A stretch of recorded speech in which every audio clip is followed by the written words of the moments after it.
도파민 연구소. 월요병은 사실 일요일 저녁부터 시작된다. 당신의 뇌를 갉아먹는 미리 걱정의 실체. 달콤한 시간이 가장 잔인할까? 자, 잠깐만요. 저한테 솔직하게 대답해 주실 거죠? 여러분, 혹시 일요일 저녁이 일주일 중에서 가장 행복한 시간이신가요? 침대에 누워서 아무것도 안 해도 되고 매일 걱정 없이 그냥 쉬는 그 시간. 당연히 가장 평화로워야 하지 않나요?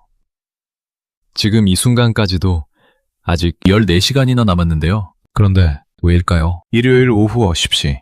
아무것도 안 했는데도 몸은 이미 야근을 3번 한 것처럼 천근만근이고 가심 어딘가가 꽉 막힌 것 같고 저녁밥도 왠지 맛이 없고 좋아하는 드라마를 틀어놨는데도 집중이 안 됩니다. 이거 저만의 이야기가 아니죠? 여러분도 이런 경험 있으시죠? 분명히 쉬고 있는데 왜 난 이미 지쳐 있을까? 오늘 저 도파가 그 이유를 알려드리려 합니다. 그런데 먼저 충격적인 사실 하나를 말씀드려야 할 것 같아요. 월요병은 월요일에 생기는 병이 아닙니다. 심지어 일요일 저녁에도 생기는 게 아니에요. 이미 일요일 오후부터 어쩌면 토요일 밤부터 시작되고 있었습니다. 그리고 그 주범은 여러분의 게으름도 의지 부족도 아닙니다. 범인은 바로 여러분의 뇌 속에 살고 있는 미래 시뮬레이터입니다. 오늘 영상에서 우리는 이 시뮬레이터가 어떻게 여러분의 소중한 휴식을 갉아먹는지 뇌과학적으로 정확히 들여다볼 거예요. 그리고 그 메커니즘을 알고 나면 여러분의 일요일 저녁은 오늘부터 달라질 수 있습니다. 자, 그럼 시작할게요. 1부 일요일의 배신. 예기 불안이란 무엇인가? 당신의 일요일 저녁은 공짜가 아니다. 자, 눈을 감고 상상해보세요. 일요일 저녁 7시 소파에 기대서 좋아하는 과자 봉지를 뜯고 유튜브를 켰습니다. 아무도 뭘 요구하지 않아요. 상사도 없고 마감도 없고 그냥 나의 시간입니다. 근데 이상하죠? 15분쯤 지나면 뭔가 이상한 느낌이 옵니다. 뱃속이 살짝 불편하고 유튜브 알고리즘이 자꾸 이상한 영상만 추천해주는 것 같고 갑자기 내일 그 회의 준비는 했더라 라는 생각이 슬그머니 고개를 들기 시작하는 거예요. 여러분, 이게 바로 예기 불안, Anticipatory Anxiety입니다. 예기 불안이란 쉽게 말해서 아직 일어나지도 않은 일을 미리 겪어버리는 것입니다. 내가 타임머신을 타고 혼자서 내일로 날아가 버리는 거예요. 그리고 돌아올 때는 꼭 나쁜 뉴스만 잔뜩 들고 옵니다. 내일 팀장님이 보고서 왜 이렇게 썼냐고 할 것 같은데 저번에 실수한 거 또 언급하시면 어떡하지? 출근길에 지하철 또 연착되면 어떡하지? 한 가지 여쭤볼게요. 이 걱정들 실제로 일어났나요? 아마 절반 이상은 그냥 여러분의 상상이었을 겁니다. 심리학자 로버트 레이히 박사의 연구에 따르면 우리가 하는 걱정의 85%는 실제로 일어나지 않습니다. 그리고 실제로 일어나는 15% 중에서도 절반 이상은 우리가 생각보다 훨씬 잘 대처할 수 있는 수준이었어요. 결론은 우리는 100%의 에너지를 들여서 15%짜리 현실을 걱정하고 있는 겁니다. 이건 진짜 손해 중에 손해예요. 뇌는 왜 일요일에 혼자 야근을 시작할까? 편도체의 반란. 아니 도파님, 그럼 그냥 생각 안 하면 되잖아요. 왜 굳이 사서 고생을 해요? 이렇게 생각하신 분들 솔직히 말씀드릴게요. 그건 여러분의 잘못이 아닙니다. 아예 여러분 잘못이 아니에요. 이건 진화가 만들어낸 장치입니다. 지금으로부터 약 20만 년 전 우리 조상들이 아프리카 사바나에 살고 있을 때의 이야기예요. 밤에 잠을 자려는데 저 멀리 풀숲에서 뭔가 슥 움직이는 소리가 들립니다. 내일 아침에 물 마시러 강에 가야 하는데 어제 거기서 사자를 봤어요. 이때 두 종류의 조상이 있었습니다. 첫 번째 조상은 에이, 오늘은 사자 없겠지. 그냥 자야지 하다가 편안한 수면. 그리고 다음날 아침 사자한테 잡아먹힙니다. 두 번째 조상은요. 혹시 내일 사자가 나오면 어떡하지? 창을 갈아둬야 하나? 다른 경로로 가야 하나? 잠을 설치지만 다음날 살아남습니다. 여러분은 두 번째 조상의 후손입니다. 걱정을 잘하는 사람이 살아남은 거예요. 여러분의 불안함은 생존의 증거였습니다. 이 역할을 담당하는 뇌 부위가 바로 편도체, 에믹달라입니다. 뇌 속 아몬드 모양의 작은 구조인데 이 친구는 단 하나의 임무만 가지고 있어요. 위험감지, 경보발령. 문제는 이 편도체가 현대사회의 사자와 실제 사자를 구분하지 못한다는 겁니다. 팀장님의 날카로운 눈빛도, 매일 발표도, 쌓인 메일 알림도 편도체한테는 다 사자예요. 편도체는 시제를 모릅니다. 내일 있을 일도, 혹시 있을지도 모르는 일도 편도체에게는 전부 지금 당장 일어나는 일입니다. 그래서 일요일 저녁, 몸은 소파에 앉아 있는데 뇌는 이미 전쟁터에 나가 있는 겁니다. 이쯤 되면 궁금하시죠? 그렇다면 이 편도체의 폭주가 우리 뇌에 구체적으로 어떤 손상을 입히는 걸까요? 다음 장에서 그 충격적인 수치를 보여드릴게요. 2부. 당신의 뇌가 치르는 숨겨진 비용.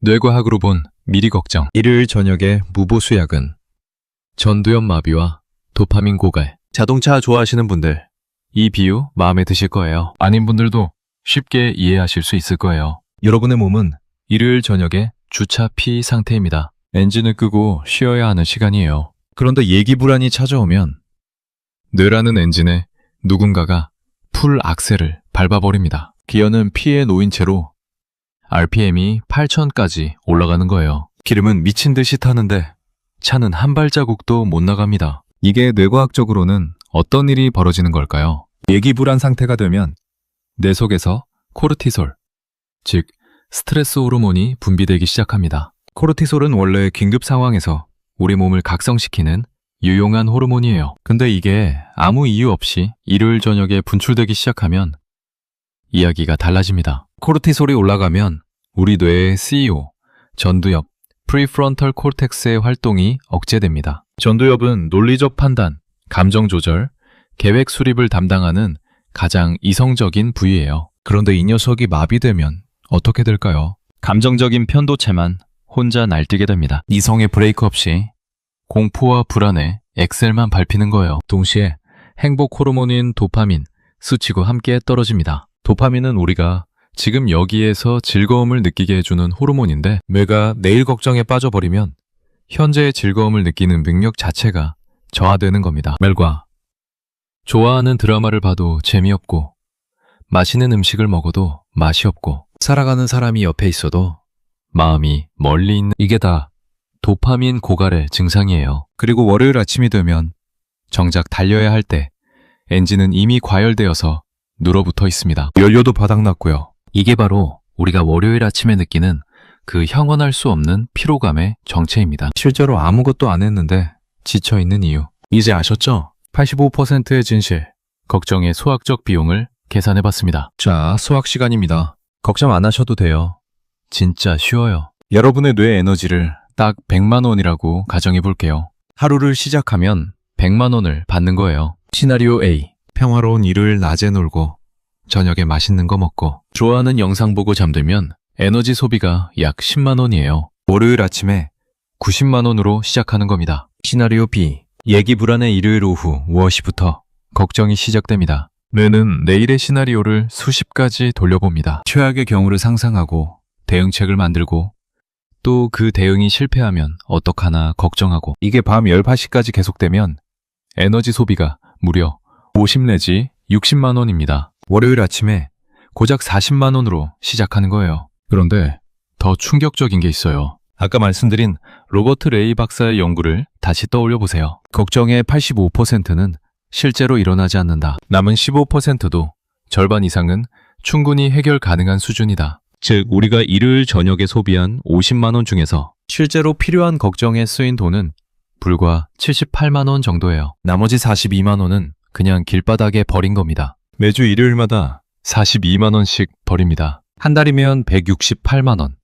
1년이면 2천만 원이 넘는 뇌 에너지를 공중에 날려버리고 있는 거예요. 이제 왜 제가 이 문제가 심각하다고 말씀드리는지 아시겠죠? 자, 그럼 이 예기 불안이라는 녀석 모든 사람에게 똑같이 찾아올까요?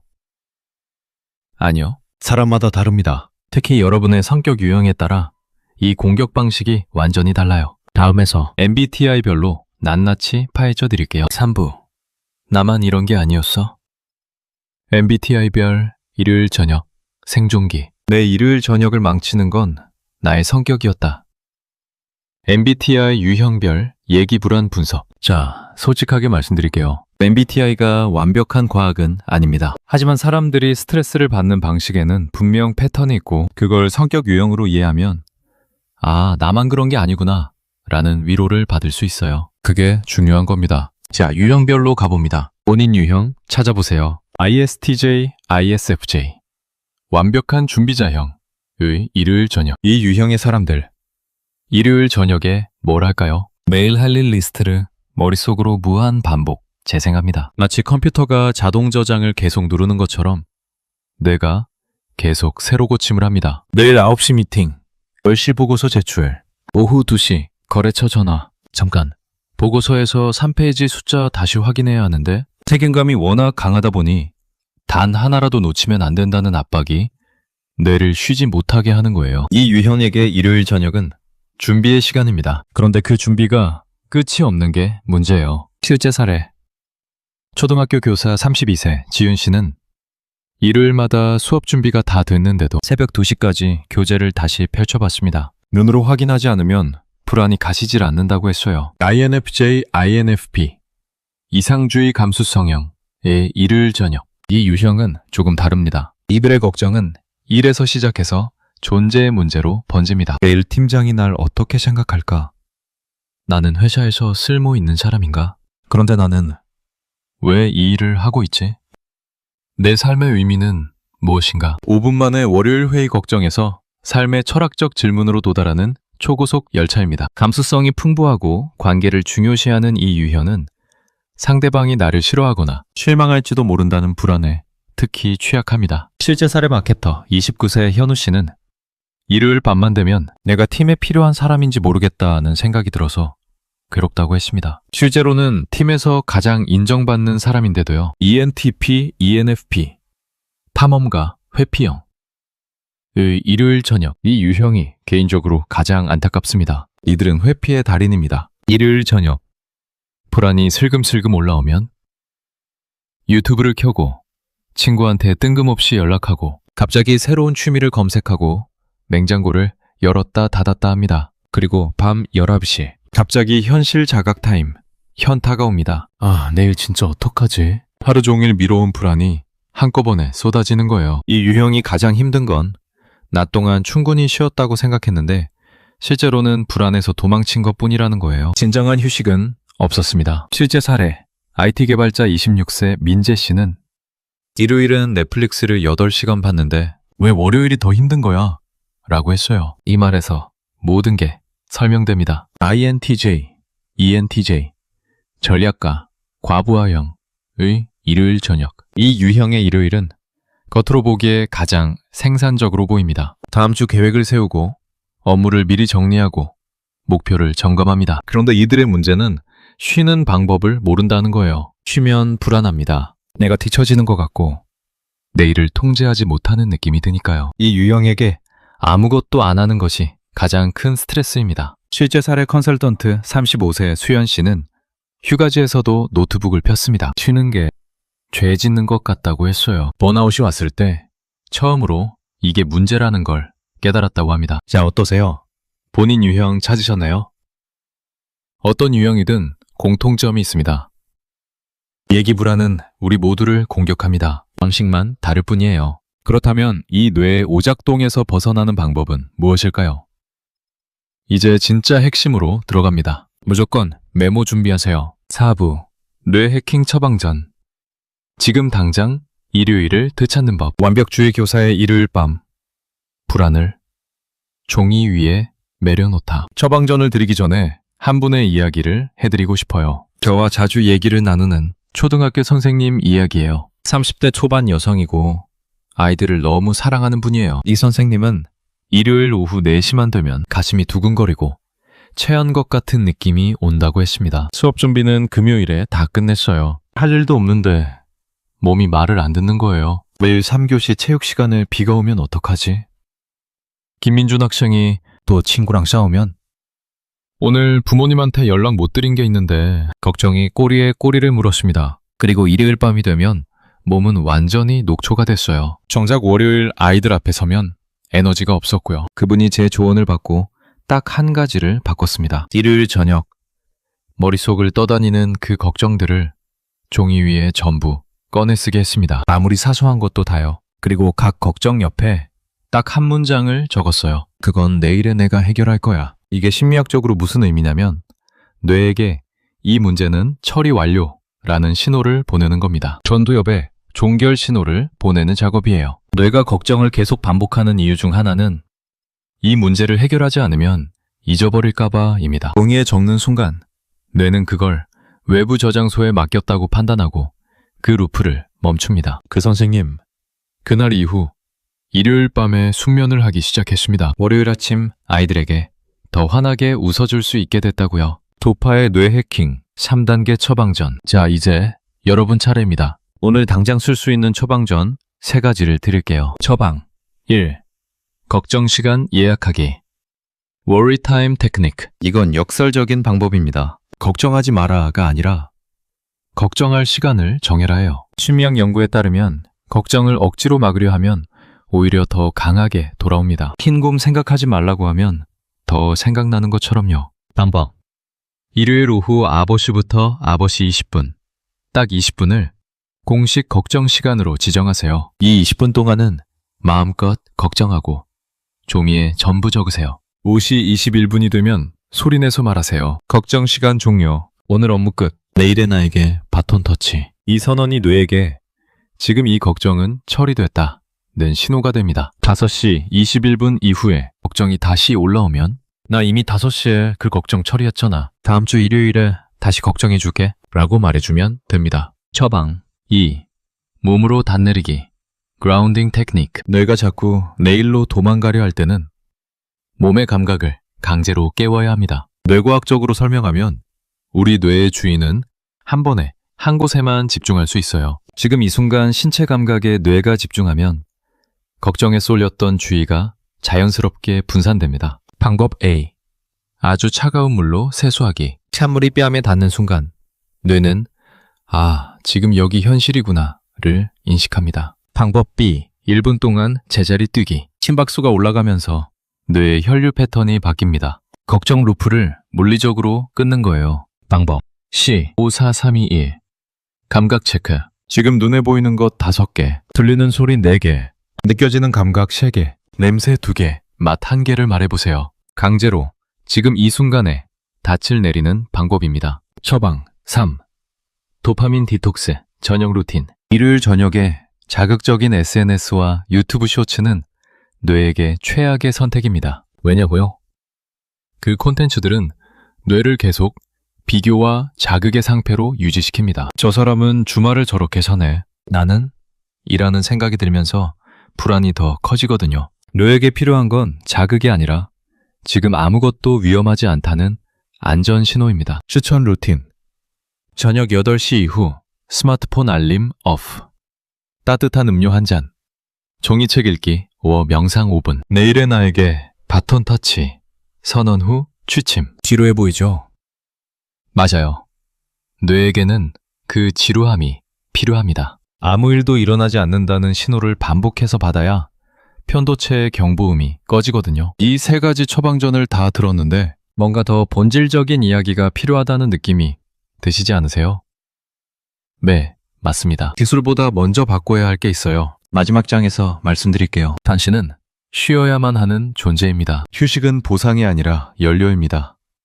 오늘 밤을 위한 마지막 인사이트. 오늘 영상의 마지막에서 제가 가장 하고 싶은 말을 드릴게요. 우리는 어릴 때부터 이런 말을 들어왔습니다. 열심히 일했으니까 쉬어도 돼. 이번 주 고생했으니까 주말은 보상이야. 근데 저는 이 말이 사실은 굉장히 위험하다고 생각합니다. 휴식을 보상으로 정의하는 순간 우리 뇌는 이렇게 계산을 시작합니다. 나 이번 주에 충분히 열심히 했나?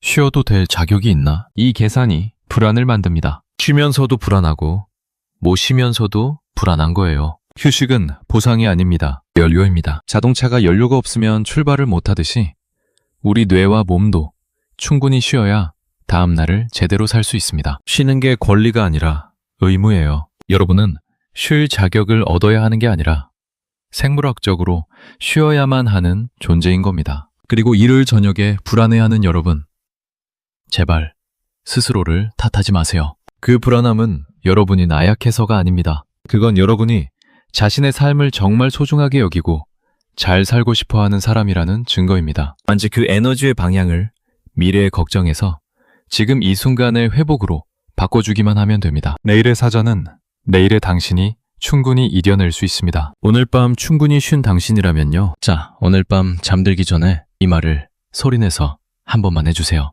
오늘의 나는 여기서 업무 종료. 내일의 나에게 바톤 터치. 오늘 밤은 온전히 내 것이야. 여러분이 일요일 저녁을 온전히 자신의 색깔로 채우고 월요일 아침을 조금 더 가벼운 마음으로 맞이할 때까지 저 도파는 계속 연구하고 응원하겠습니다. 오늘 영상이 여러분의 밤에 작은 평온함이 되었다면 구독과 좋아요로 도파민 연구소를 응원해주세요. 여러분의 댓글 하나하나가 저에게는 더 좋은 영상을 만드는 최고의 에너지가 됩니다. 일요일 저녁 얘기 불안.